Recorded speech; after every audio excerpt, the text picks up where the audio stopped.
Most of the question's aim is eliciting information from the government on issue of public interest such as the prices, abilities of the food gains, on weaker section of the society rights and black marketing, etc. This gives the members an opportunity to criticize the government and represent the problem of their constitutionally.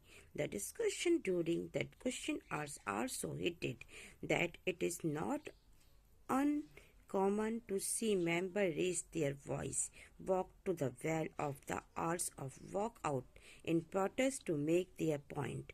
The result is considerable loss of the legislative time. At the same time, we must remember that many of these actions and political technique to gain concession from government and in the process force educative accountability. Now, ज़्यादातर जो questions होते हैं लोगों के हित की subject में या फिर मूल्य की वृद्धि होना, फूड गेन के उपलब्ध में, ये सोशल वर्क जो बहुत ही वीक है उन पर अत्याचार या फिर दंगे या फिर ब्लैक मार्केटिंग आदि के ऊपर गवर्नमेंट को इंफॉर्मेशन मांगने के लिए होते हैं। इनमें से जितने भी मेंबर्स होते हैं वो गवर्नमेंट की क्रिटिसाइज करने में और इलेक्टेड क्षेत्र की समस्याओं को उठाने के संबंध में इनको अवसर मिलता है। तो क्वेश्चन आवर्स के दौरान जो भी डिबेट किए जाते हैं उस पर तीखे प्रश्न होते हैं और अनेक ऐसे भी मेंबर्स होते हैं जो अपनी बात रखने के लिए ऊंची आवाज में बोलना या अध्यक्ष के सामने आसन के पास पहुंच जाना और या फिर सदन से वॉकआउट कर जाना, ऐसी घटनाएं भी हमें देखने के लिए मिलती है। इसी सदन का बहुत सारा समय इसी में ही बर्बाद हो जाता है।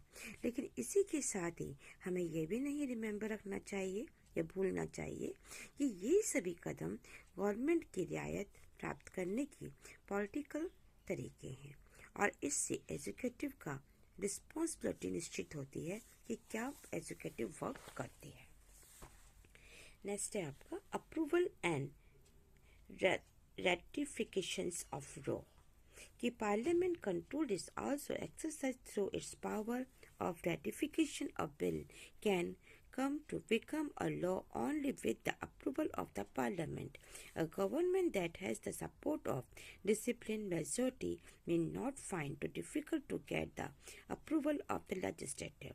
Such approval law cannot be taken for granted.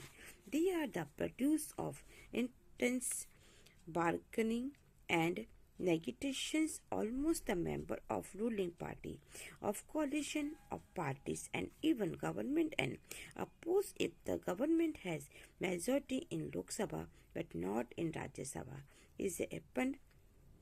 As has happened majority in Lok Sabha but not in Rajya Sabha, as has happened during the Janata Party rule in 1977 and NDA rule in 2000.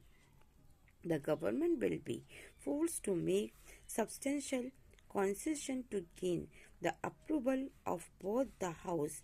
Many bills such as the Lok Sabha, Lokpal will have field entanglement and preventions of terrorism bill 2002 was rejected by the Rajya Sabha. Now कह रहा है ये कि कानून की स्वीकृति या अस्वीकृति होना, कि कानून को मंजूर करने या ना मंजूर करने का जो राइट है ये भी कॉन्स्टिट्यूशन के पास पार्लियामेंट के पास होता है।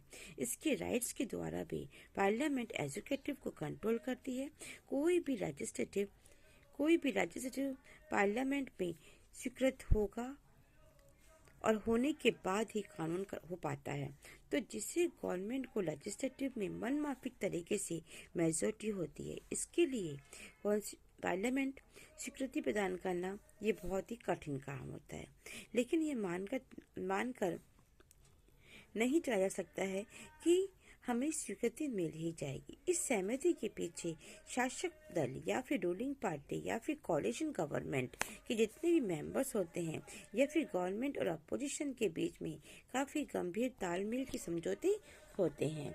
यदि गवर्नमेंट के पास लोकसभा में तो बहुमत हो, मेजोरिटी हो, पर राज्यसभा में मेजोरिटी नहीं हो, जैसा कि 1977 में जनता पार्टी को 2000 में गवर्नमेंट के दौरान हुआ था। उस समय पार्लियामेंट के दोनों ही सदनों या हाउस में स्वीकृति प्राप्त करने के लिए सरकार को काफी रियायतें देनी पड़ी थी। तो अनेक ऐसे बिल और होते हैं जो लोकपाल विधेयक या फिर आतंकवाद के विरोध में 2000 में राज्यपाल सभा में अस्वीकृत हो गए थे।